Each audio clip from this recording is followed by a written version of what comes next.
The Poles took in so many Ukrainians in their time of need, but these days, are the Poles getting a little bit tired of the Ukrainians? The Ukraine aid, along with aid to Israel and Taiwan, remains in congressional limbo on this second anniversary of the war in Ukraine.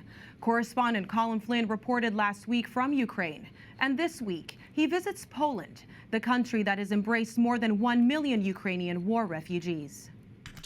I can't believe it's been going on 2 years already. It doesn't feel like it, does it? But I think you get all of the hype is not the correct word, but you get all of the sudden news 2 years ago on Russians' attack of Ukraine. But after a while, that sort of news, although it's still there, it fades away a little bit and goes to the back of people's minds. I think you know that it's going on, but you've got your own life to lead, and you forget about what's going on over there. So 2 years, I just can't believe it. And I don't think anyone expected it to still be going on after 2 years. Certainly not Mr. Vladimir Putin. He thought it'd be over in a week. The Ukrainians never thought they'd be staying for so long, and the Polish people didn't expect to be hosting for so long. 2 years ago, EWTN reported from the Ukrainian-Polish border at the height of the Ukrainian immigration crisis, when tens of thousands of mainly women and children were fleeing the war in their country. As the crisis in Ukraine worsens day by day, the refugees who you can see here behind me coming across the border into Poland, they're uncertain of what the next step in their life will be. According to the United Nations, 6 million people have left Ukraine since 2022 and settled in different parts of Europe. The largest number stopped in Ukraine's next-door neighbour, Poland, a total of 1.5 million. Wow. Wow, that is a huge number, 1.5 million. I don't know the exact number, how many the UK took in, but it is nowhere near that. I know in the UK we've certainly got less land for more people, for a bigger population. And Poland certainly has more space than we do, but doesn't necessarily have the infrastructure, just like we don't, just like other countries don't have, to all of a sudden be housing 1.5 million. That is insane. That is a big metropolis city. And so the Poles did do a lot at the start, and you can't fault them for that. Considering the Polish government that was in, that were very much more on the conservative side, they did help. And here in the Polish town of Rzeszów, around an hour from the Ukrainian border, the population has increased by 50%. Wow. Under Polish law, Ukrainian citizens who have fled the war are entitled to free housing, official employment, free healthcare and education, and monthly allowances for each child. Some in Poland want to see the support of their neighbour continue as is, while others are saying enough is enough. Tatiana and Katia are mother and daughter from Kiev. They've been here for the full 2 years. Most people are lucky that they haven't experienced war. They don't know what it's like. What was it like when you left Ukraine? It's so difficult because you have this urge to save yourself, but you don't know how to do it. When we fled, shots were being fired, cars weren't able to drive on the road, people were stuck in their homes. Then, when the shelling started, people had to stay in bunkers. It's a really difficult thing for me to talk about. When I came to Poland with my family, we had to start all over again, and, well, that was hard.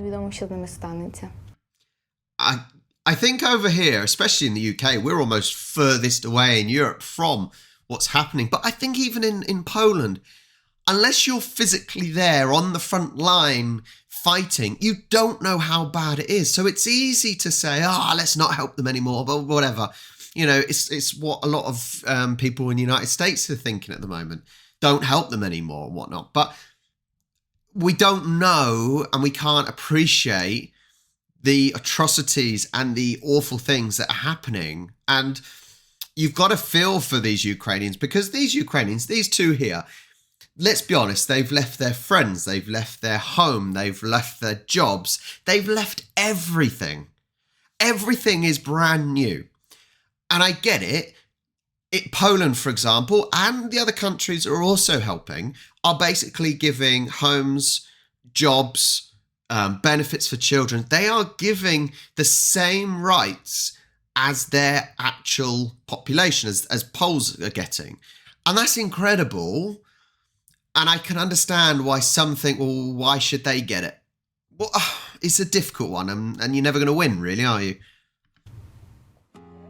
At the Caritas Center in Yeshov, Ukrainian families have gathered to talk to EWTN News about their experience in Poland and how that experience may now be changing. After 2 years in Poland, how is life today? Because I know that some people have been talking about a change in attitude towards the Ukrainians here in Poland. Have you found that, or how have you found the reception from people? Well, in my experience, I met good people here from the moment I arrived. The church was really helpful, and people just helped each other, even if they were complete strangers. And thank God it's been like this for 2 years now. I feel a little bit different. Most people I meet here are sincerely open to us. But I've also met Polish who are not very open. And it's not my fault I had to come here because of the war. Sometimes I'm nervous because I don't know what reaction I'll get when I tell someone I'm Ukrainian. Tanya and her 2 girls are from Zaporizhia, a city in the southeast of Ukraine that was a battleground when the Russian invasion started. Wow. Even last year, residential buildings in the city were still being struck by missiles. Oh my God. I know it's been 2 years. As cars were But driving. I'm sure the memories are like it was just yesterday. What do you remember from that time, from when the war started and you having to flee with your family? Can you ask a question that's easier to answer? Yeah, sorry. When Russia's full-scale invasion started, Poland immediately established an aid fund of 600 million euros. That money was distributed to local governments to aid the fleeing Ukrainians in different ways.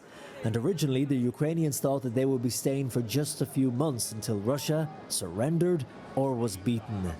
Did you ever think that you would be here for 2 years, or did you think it would be a shorter stay? No, I thought I'd be coming here for 1 month, or 2 maximum. I thought it would all be over and we'd be able to go back home. They didn't expect to be staying for so long.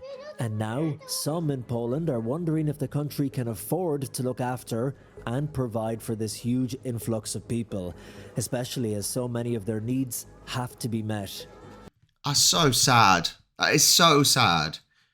Especially when they put it next to the images of the buildings having rockets fired at them and whatnot, and the destruction. It's terrible. And at the end of the day, if we don't, I say we, I'm saying that like the royal we, if we don't help our neighbours and our friends, then we're next.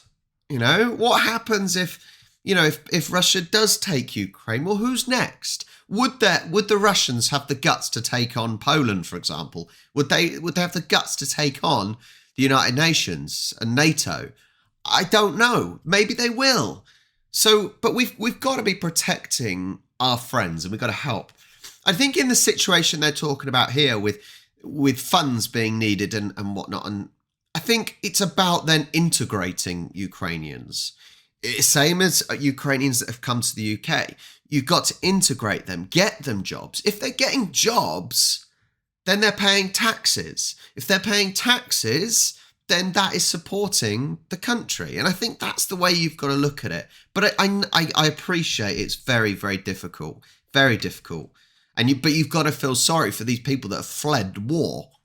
This has caused some tension between the Polish and Ukrainians living here. What is the situation like with the Polish people here? Have you found their attitude has changed since you first arrived? No, it was rather changed. They're tired. They're tired for us, for war. Have you felt welcomed over the past 2 years How have you felt accepted in this country? As soon as we arrived, all the Polish residents were very friendly. But over time, the friendliness has faded for various reasons. Apparently, they are tired of us. What do you remember about coming here, and do you like Poland? What is life like? I really like it. It's really nice here. I feel safe.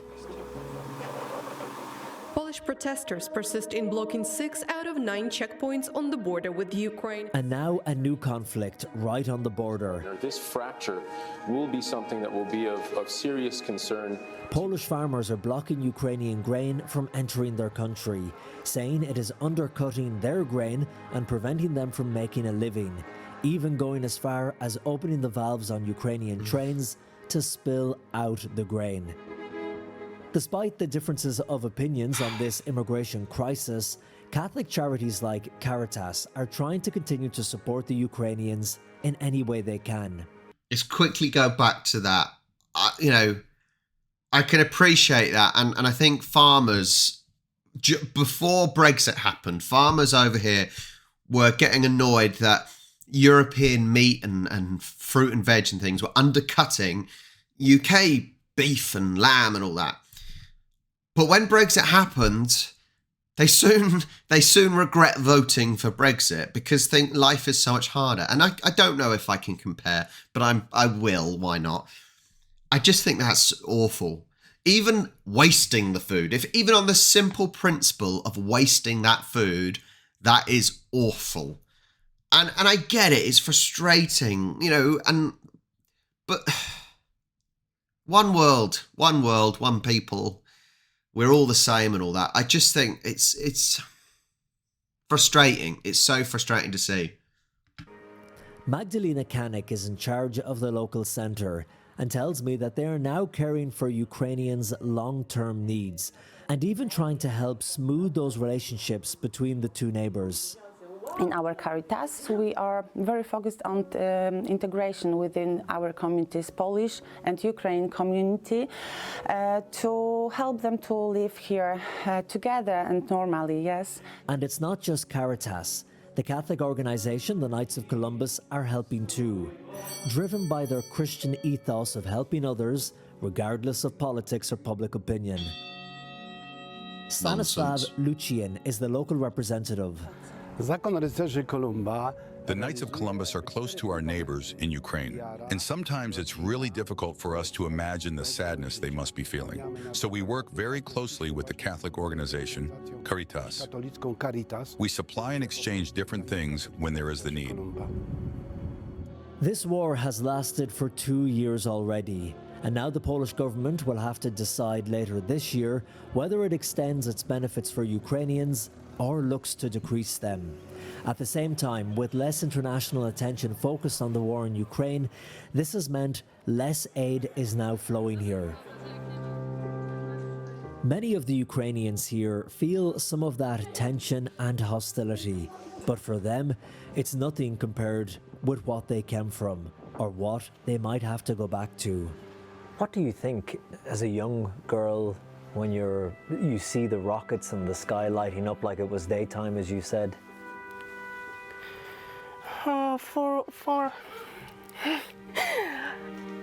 For the babies and for young children, it's so dangerous and scary and like a dangerous game. Like a computer game? Yes. Computer game in real life. In real life, yeah. I want to say one thing. I am very grateful to the Polish people for their help and support and everything they do. I'm even grateful to those who say unpleasant things. And I'm sure that Ukraine and the rest of the world would help Poland in the same way if they ever needed it. I think that's a fantastic point, isn't it? I think if Poland needs the help, I would like to think the rest of the world would help Poland. Forget about history and all that linked with the war. I'm not even going to get into that, and don't even bother in the comments. But we should be helping each other. That's the main thing. What I would say is granted, it must not be easy for these Ukrainians to come over here, to come over to Poland, away from their home, friends, family, and whatnot. But the Ukrainians, they need to try and integrate, right? They need to try and learn the language, whether it's Polish, English, German, wherever they end up, and they should be trying to integrate. All right, that's the same with every nationality that any sort of refugees or immigrants. They should try their best to integrate into that country. So I think the Ukrainians should be doing that, but we've got to have the humility. All right, we've got to have the humility. To the fact that these guys, I said, they've lost everything, some of them, and we got to be thinking about that. And I understand why Poles and Brits, for example, over here would be starting to get a little bit annoyed or frustrated and tired of Ukraine. But I think that's the wrong attitude. And I'm not trying to be all PC and all that, but it's not easy. And like I said, who's next? Who's next? If the Russians win, who is next? And I'm going to leave you on that. Thank you so much for watching. It's a horrible world out there sometimes, but there's always the wonderful, beautiful parts. Thank you so much. Please do make sure you like and subscribe, and I will catch you next time. Do widzenia.